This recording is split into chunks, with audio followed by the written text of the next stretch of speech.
भादों के नितया धियरिया ललही छठ के दिनवा ललही छठ के दिनवा हो बहिनी ढकुली पकड़ी सियारो वही मनही मन झंखई मनही मन बिलखाई हो विधना कैले हम कवन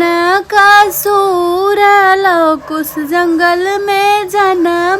जंगल में लो कुछ जन्म ली है हो जंगल से निकरी एक तपसी सिया से हाल पूछई सिया से हाल पूछई हो बेटी कवन कसूर तोहरे जियरा जंगल बीच रोयू जंगल बीच रोयू हो काऊ कहूँ मोरी मैया कहत दुख लागई कहत दुख लागई हो मैया आजू है ललही छठ के दिनवा कवने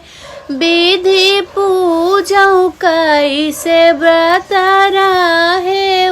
हो आजू हो के मोरे सगरा खनई है तगाठ बधई है तगाठ बधई है हो मैया के मोरा दही महुआ लई है तकुसवा गड़ई है हो आजू जे होते ससुरु दशरथ सगरा खानऊते नित सगरा खानऊते नी हो मैया ओ तो मोरा गांठ बाधऊते नी हो मैया आजू जे होते लक्ष्मण देवरात कुसगड़वऊते नी हो सासू जे होती कवसिल्या चौक हमरा पूजतिनी चौक हमरा पूजतिनी हो मैया हटिया से पियरी मांगऊ तिन तनन भर आशीषतिनी हो आजू जे होते मोरे हरित गोतिनी बोलऊ तेनी गोतिनी बोलऊ तेनी हो मैया अंगने में सोहर गवाऊ तेनी मंगल सब गऊ तेनी हो चुप रहे हुए बेटी चुप रहे हुए जीनी रोवाऊ सजीनी रोवाऊ हो बेटी हम तोहरा बसवा गाड़ऊ बैत चौक पुरऊ बैत चौक पुरऊ बई हो अरे अरे नग्रह के नौआत हाली बेगे आवऊ हाली बेगे आवऊ हो नौआ घिसी घिसी पिसऊ हर दिया ललन छठी आई है ललन छठी आई है हो अरे अरे नग्र के मलिया हाली बेगे आवऊ हाली बेगे आवऊ हो मलिया जल्दी जल्दी फूल वाली आवऊ बेदिया सजावऊ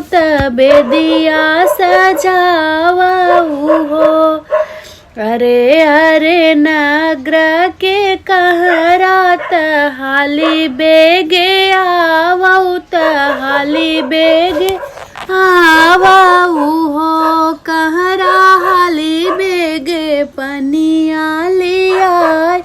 त पोखरा खनावऊ हो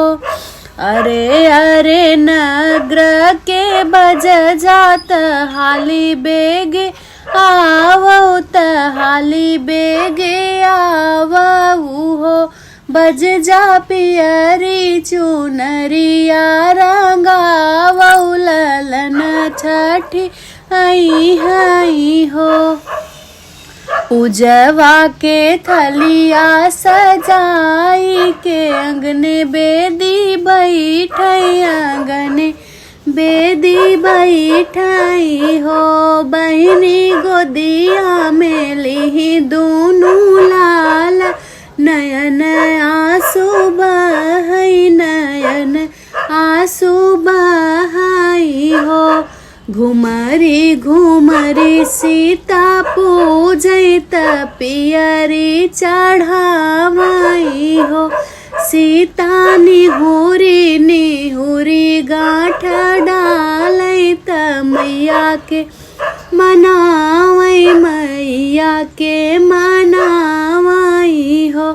मैया भरी मुख देयु आशीषाय अमर रहै लालन अमर रहै लालन